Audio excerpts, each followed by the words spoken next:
Faut-il encore se souhaiter bonne année ou alors ça porte malheur? Après la crise sanitaire mondiale en 2020 et 2021, la guerre en Ukraine en 2022, le retour de la conflictualité la plus sanglante au Proche-Orient en 2023, que nous réserve 2024? Faut-il frémir plus que de raison ou alors se dire que le pire n'est jamais certain?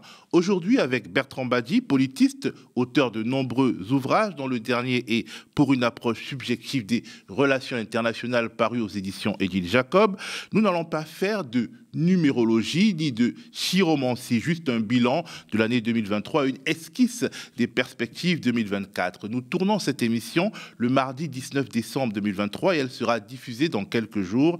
Important de le dire, dans un monde qui va toujours plus vite et qui, il faut s'y faire, n'a pas de centre.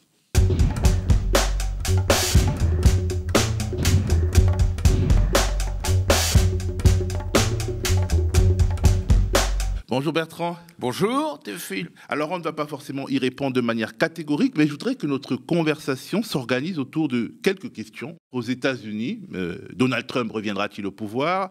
Volodymyr Zelensky et l'Ukraine seront-ils progressivement abandonnés par leurs alliés occidentaux? Vladimir Poutine pourrait-il tomber? Les futures élections européennes feront-elles le sacre des idées politiques d'extrême droite? Et le Yémen, qu'est-ce qui arrivera autour de la mer Rouge? Commençons, Bertrand, par les États-Unis. Faut-il suivre l'élection présidentielle de 2024 en mondovision comme avant, minute après minute, ou alors faut-il prendre acte de l'affaiblissement progressif d'une puissance américaine qui n'est plus ce qu'elle était? C'est-à-dire que toute l'ambiguïté est qu'effectivement, les États-Unis n'ont plus la puissance, la capacité militaire, la capacité diplomatique, je dirais même d'un certain point de vue la capacité culturelle qu'on a tendance à oublier qu'ils avaient autrefois, mais ils constituent encore un levier dans le système international. C'est peut-être même l'ultime levier. Prenons le conflit du Proche-Orient. Il y a un seul État au monde qui peut faire changer d'avis le gouvernement israélien, quel qu'il soit, et ce gouvernement, cet État dans le monde, ce sont les États-Unis. Les États-Unis, du fait de l'aide massive apportée sur le plan militaire, financier, économique, diplomatique à Israël, peut, en menaçant de sanctions l'État hébreu, le faire plier, sans quoi on n'obtiendra rien au Proche-Orient. C'est-à-dire que la radicalité incarnée par Netanyahou continuera à dérouler son tapis de bombes, en quelque sorte. Et donc, tout le contraste est là. Les vieilles puissances peuvent encore bloquer, elles ne peuvent pas résoudre. C'est dans cette opposition que se situe l'avenir incertain du monde.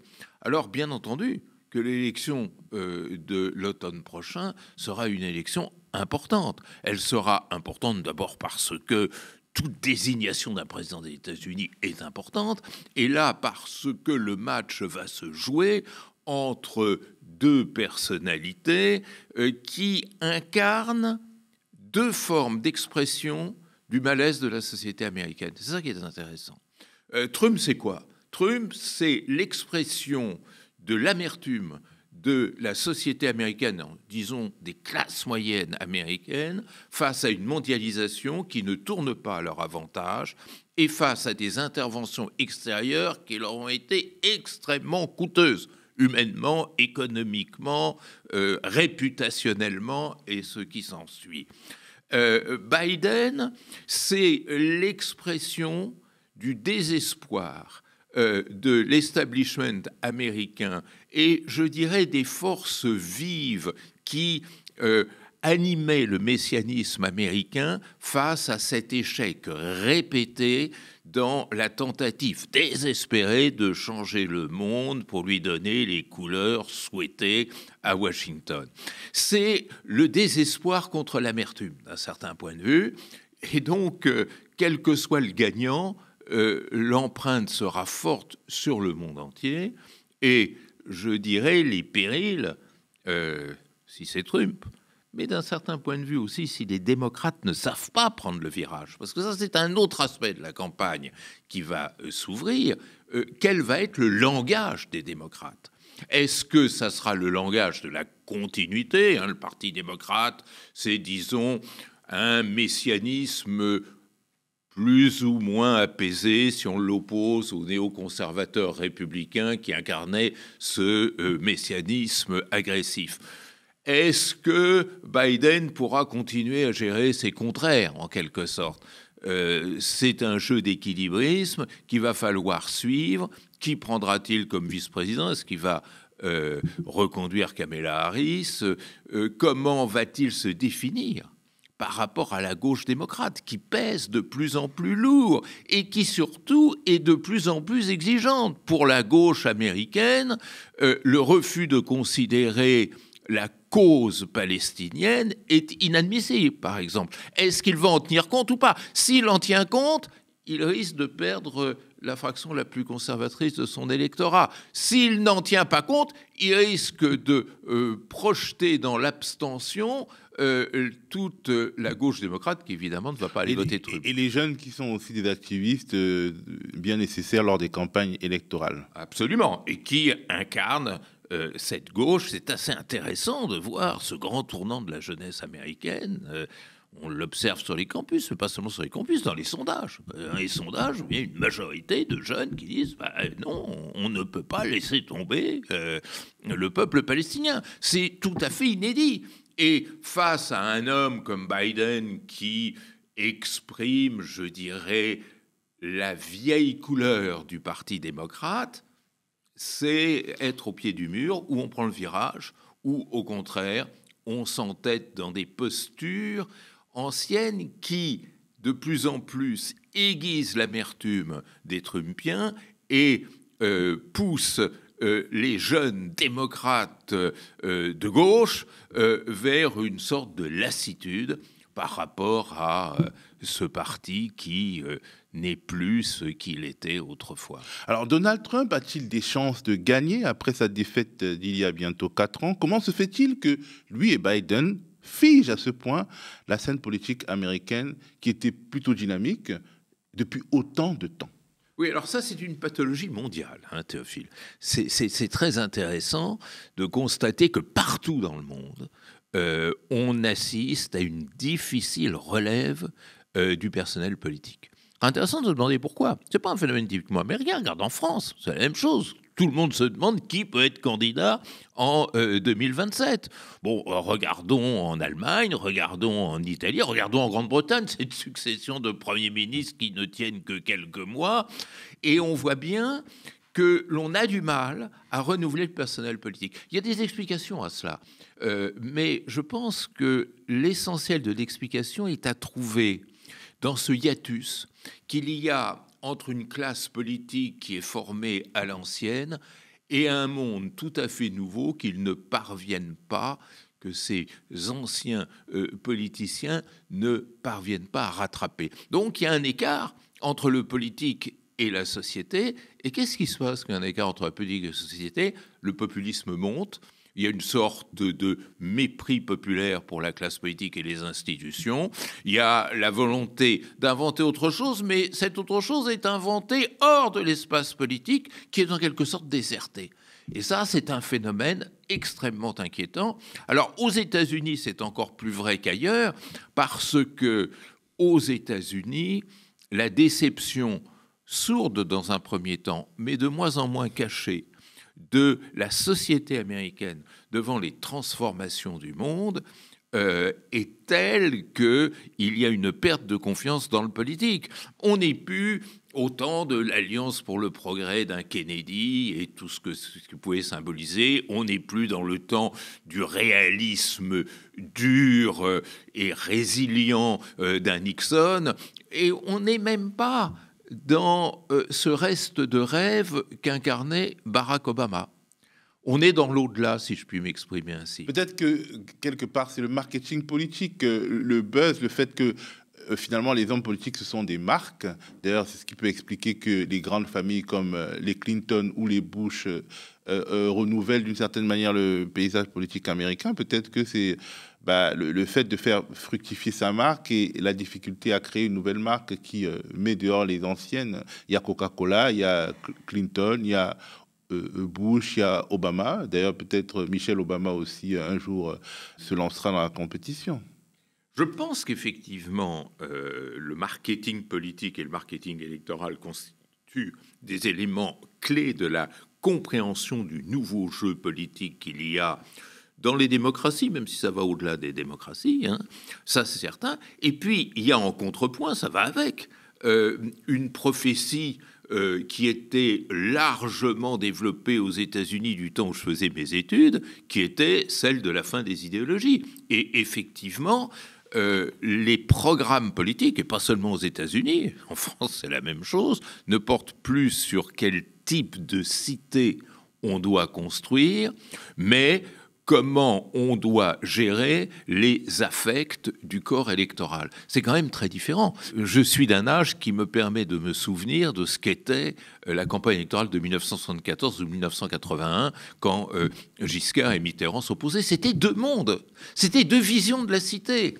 Maintenant, ce n'est plus ça, c'est différents modes de gestion des attentes sociales, mais pas des attentes sociales, et c'est là le paradoxe, liées aux souffrances réelles, mais des attentes sociales liées aux réactions affectives. Aux représentations qu'on se fait. Voilà, exactement. Alors, si Trump repasse, il va changer totalement de fusil d'épaule en Ukraine et lâcher Zelensky, affirment certains analystes. Est-ce qu'ils ont raison de le dire ou la politique américaine, au fond, restera dans la continuité en ce qui concerne la guerre en Ukraine? Oui, alors on va toujours trop vite dans les commentaires et en tous les cas dans les réactions, ce qui s'explique parce qu'on est en pleine émotion. Les États-Unis, ça fait longtemps que je dis que les États-Unis vont appuyer sur le frein dans le conflit russo-ukrainien, peut-être demain dans le conflit israélo-palestinien, pour les raisons que j'ai dit tout à l'heure, c'est-à-dire le sentiment d'impuissance et de lassitude face à ces interventions extérieures qui, contrairement au loto, coûtent très cher et ne rapportent pas gros. Hein. Donc là, il y a une tendance. Ceci dit, il y a une autre part de la vérité que l'on laisse de côté, qui est qu'on ne change pas de politique étrangère comme de chemise. La politique étrangère correspond de toutes les politiques publiques au plus long investissement réalisé. Donc, que les États-Unis risquent de perdre leur marque en essuyant une catastrophe en Ukraine, ce n'est pas envisageable, même par un cerveau comme Trump. Et il en est de même du conflit israélo-palestinien. Mais en revanche, je pense que vont défiler les modalités nouvelles de soutien qui seront moins coûteuses, moins spectaculaires, moins engageantes et qui risquent de banaliser une tendance qu'on a un peu laissée dans l'ombre et qui est importante pour comprendre notre monde actuel, c'est-à-dire le match nul, c'est-à-dire ni vainqueur ni vaincu, c'est-à-dire le de facto qui l'emporte sur le de jure. Qu'est-ce que ça veut dire ? Ce qu'on se dit à Washington, c'est que quelques annexions de fait de quelques Donbass, y compris de la Crimée, par la Russie, dès lors qu'on ne l'approuve pas officiellement, qu'il n'y a pas de traité qui vient le sanctionner, ça passera sous les radars, exactement comme toute une série d'annexions de fait que l'on n'a jamais voulu reconnaître ni véritablement empêcher. La République turque de Chypre Nord, l'Abkhazie, l'Ossétie du Sud, sans compter les faux États... Sahara occidental aussi un peu. Le Sahara occidental, mais bien entendu. Sauf que le Sahara occidental, on ne peut pas considérer que l'affaire soit terminée. Alors que pour Chypre Nord et pour l'Abkhazie et l'Ossétie, je pense que... mais ça appartient, tu as raison, à exactement la même catégorie. J'ajouterai l'ambiguïté du Kosovo, qui n'a jamais été admis aux Nations Unies. J'ajouterai tous ces États qui se sont formés, jamais reconnus par la communauté internationale, mais qui continuent à fonctionner comme tels. Le Somaliland, le Puntland, et même plus que ça, Taïwan, que plus personne ne reconnaît officiellement comme État, mais que tout le monde gère comme étant un État souverain.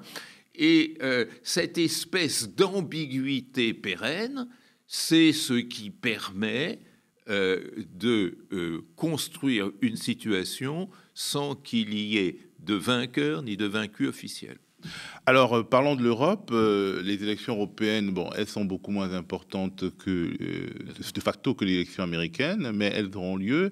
Est-ce qu'elles vont consacrer quelque part le basculement de l'Europe dans les théories de l'extrême droite et surtout une forme d'inadéquation entre ce que on prétend vouloir et ce qu'on est obligé d'accepter? J'en parle parce qu'il y a pas longtemps, l'Italienne Giorgia Meloni a finalement annoncé qu'elle allait ouvrir la voie à l'arrivée de plusieurs centaines de milliers d'immigrés, alors qu'elle a été élue sur un discours immigré, bien entendu, parce que la population italienne est vieillissante. Est-ce que la marque de l'extrême droite est finalement une des marques de la névrose européenne? Eh bien, c'est un peu le prolongement de ce sur quoi on échangeait il y a un instant.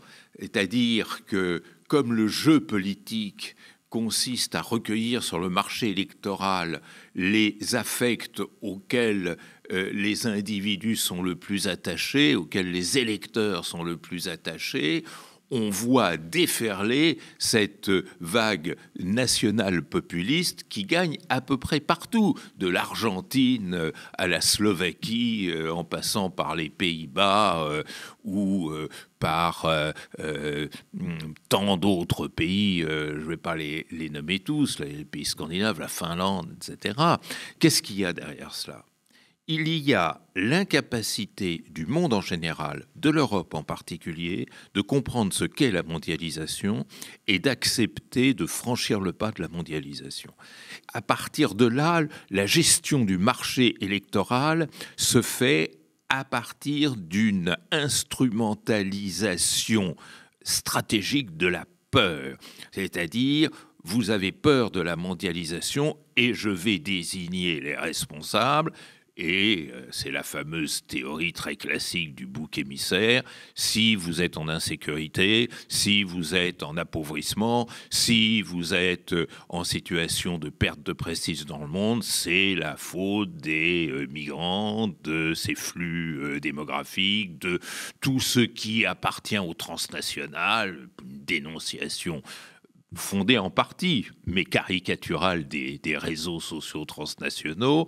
Et tout ceci, effectivement, conduit au beau jour d'un national-populisme. Mais ce national-populisme, lorsqu'il arrive au gouvernement, on s'aperçoit qu'il n'a rien à vendre. Parce que entre gérer des affects et construire une cité, il y a une différence énorme et souvent il y a une contradiction. C'est-à-dire, on sait qu'on a besoin de l'immigration. Nos sociétés européennes ont un besoin fort d'immigration, de tous les points de vue.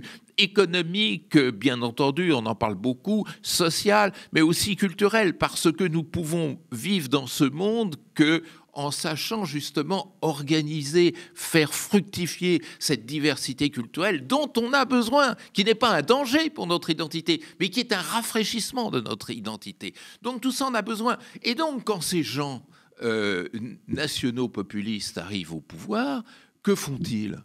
Ils n'ont plus le choix qu'entre deux options. La première, c'est l'option orbanienne, c'est-à-dire construire une sorte de racket permanent. Voilà, une bonne occasion se présente pour que je rafle 10 milliards d'euros à l'Union européenne en échangeant cela contre la possibilité d'ouvrir des négociations avec l'Ukraine pour son adhésion à l'Union européenne.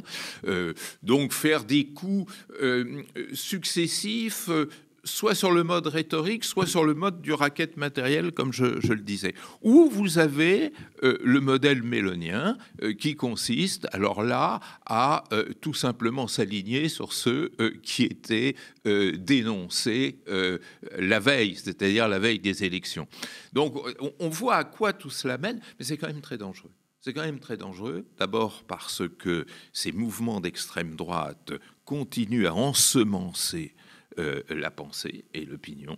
Et ça, il n'y a pas de retour, contrairement à ce que lorsqu'on est au gouvernement, où on peut toujours agiter des marches arrière ou je ne sais quoi. Et puis, deuxièmement, parce que ces gens qui sont au pouvoir, c'est pas non plus n'importe qui.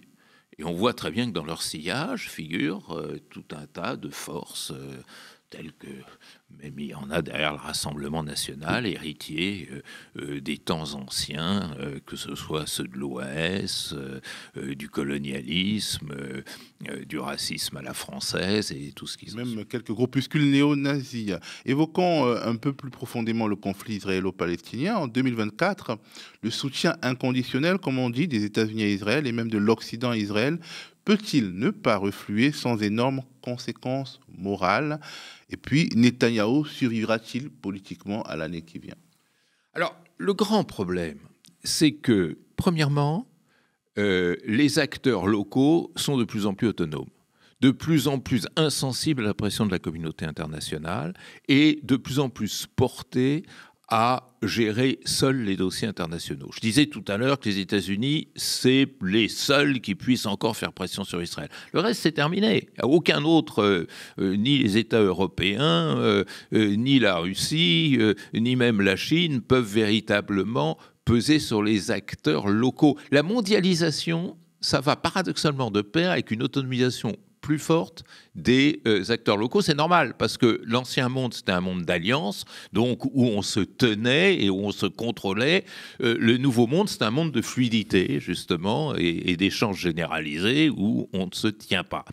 Et le deuxième élément, c'est que Israël a choisi, mais ça, c'est pas Netanyahou, c'était déjà bien avant Netanyahou, un dogme, un postulat qui est: ma sécurité, à moi, Israël, ne sera assurée que par un rapport de force qui m'est favorable. Et ça a conduit au programme nucléaire qui a permis à Israël d'obtenir l'arme atomique, à une militarisation très forte de cette société, à une opération coercitive et répressive dans les territoires occupés. Et le 7 octobre, on a vu que cette politique échouait, mais pour remédier aux drames, aux horreurs du 7 octobre, qu'a fait Netanyahou, non pas descendre d'un cran dans cette politique de puissance et d'omnipuissance, mais au contraire monter d'un, deux, trois, quatre crans. Donc on est véritablement dans une impasse, d'autant que s'ajoute un facteur personnel. Netanyahou sait très bien que s'il arrête la guerre, beaucoup de gens vont s'occuper de lui, tant sur le plan du contrôle politique que du contrôle judiciaire. Et donc tout cela fait qu'au jour d'aujourd'hui, mais ça peut changer, comme tu le disais tout à l'heure, au jour d'aujourd'hui, personne ne peut arrêter Netanyahou.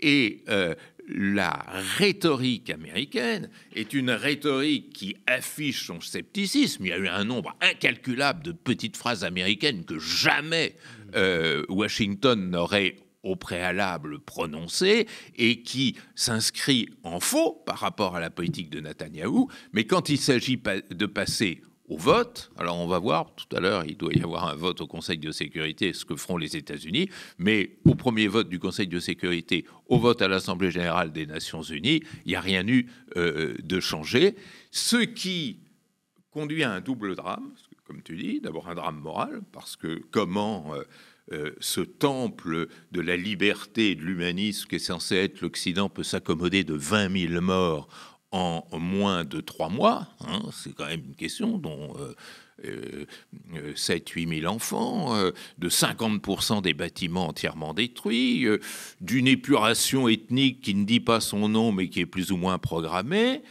Comment peut-elle même montrer son indifférence d'un certain point de vue et son impuissance? Ça, c'est un premier problème. Et puis, surtout, où et comment peut se faire la régulation. Alors, il y a quelque chose qui pousse. C'est que face à cette espèce de tétanie occidentale, à ce manque de crédibilité de la Russie, parce que la Russie ne peut pas se présenter comme le sauveur vu ce qu'elle a fait en Ukraine, eh bien, évidemment, il y a un Sud qui se consolide. Lorsqu'il y a 10 ans, j'ai écrit ce livre sur le Sud réinvente le monde, on y est, mais ça prend du temps. Bien sûr. Alors, dernier sujet, si on évoquait les signaux faibles, par exemple les Houthis, groupe armé yéménite pro-iranien, on va dire, qui bouleverse le trafic maritime mondial avec très peu de moyens, au point où une coalition est en train d'être mise en place, notamment pour protéger les navires commerciaux pris pour cible. Est-ce qu'on peut dire là que ton concept de puissance de la faiblesse se vérifie encore une fois, Bertrand? Alors, tout à fait. Mais c'est un jeu assez complexe.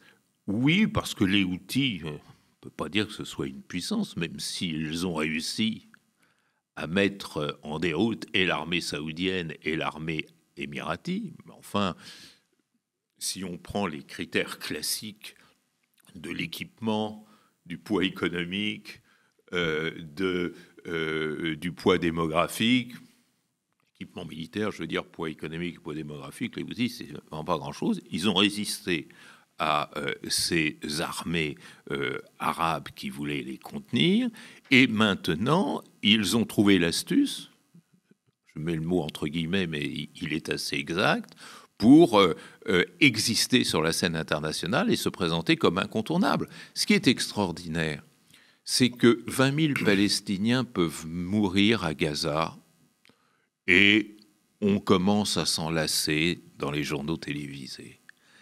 Mais que des bateaux qui viennent ravitailler l'économie européenne, ou d'ailleurs l'économie chinoise, puissent être menacés dans le détroit de Bab el-Mandeb et dans la mer Rouge, ça, comme dirait M. Lloyd Austin, le secrétaire à la défense américain, c'est inacceptable, il faut monter une coalition militaire pour l'empêcher. Ouais, ça donne une idée de notre monde.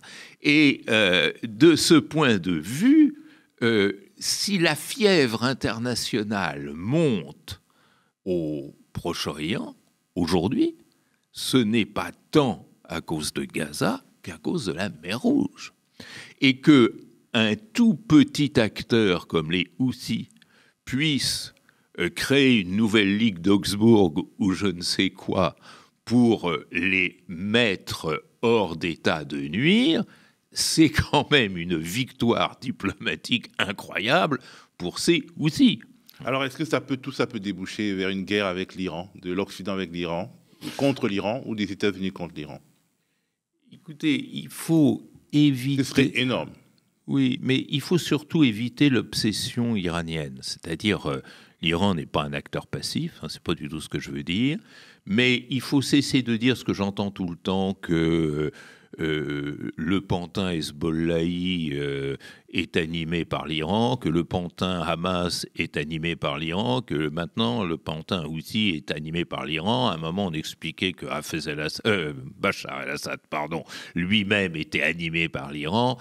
Il faut arrêter. D'abord, l'Iran est un pays affaibli par une crise politique intérieure et une crise sociale surtout. L'Iran est une gérontocratie totalement incertaine. Je ne pense pas que l'Iran puisse être candidate à la maîtrise du Grand Moyen-Orient. Elle évitera donc la guerre. Et je pense que son intérêt stratégique, c'est d'éviter la guerre.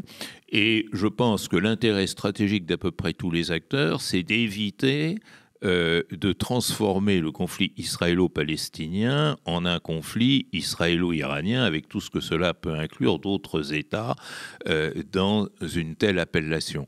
Bon, ceci dit, le propre de la guerre, c'est qu'il y a une part de rationalité et une part d'irrationalité. Et l'irrationnel peut gagner plus vite, donc... comme tu le disais sagement, il n'est pas question de faire des pronostics, mais ça me paraît quand même pas la formule la plus probable, et surtout, le phénomène Houthi a une part d'autonomie et de choix qui n'est pas réductible au coup de téléphone passé depuis Téhéran. Bonne année Bertrand. Bonne année à toi, bonne année à nous, bonne année à nos chers téléspectateurs. Merci à vous d'avoir regardé cet épisode du Monde n'a pas de centre, la chronique internationale de Bertrand Badi. Si vous l'avez aimé et que vous le pouvez, apportez-nous votre soutien en devenant sociétaire ou abonné du média. Si vous le pouvez, faites-nous un don défiscalisé avant le 31 décembre et donnez-nous la possibilité de commencer l'année 2024 sous de bons auspices. Merci d'être fidèle aux médias, la chaîne d'infos et de combat sur le canal 350 de la Freebox aujourd'hui, sur toutes les box, on l'espère demain, sur YouTube et les plateformes numériques, sur notre site internet aussi. Quant à moi, je vous dis à plus.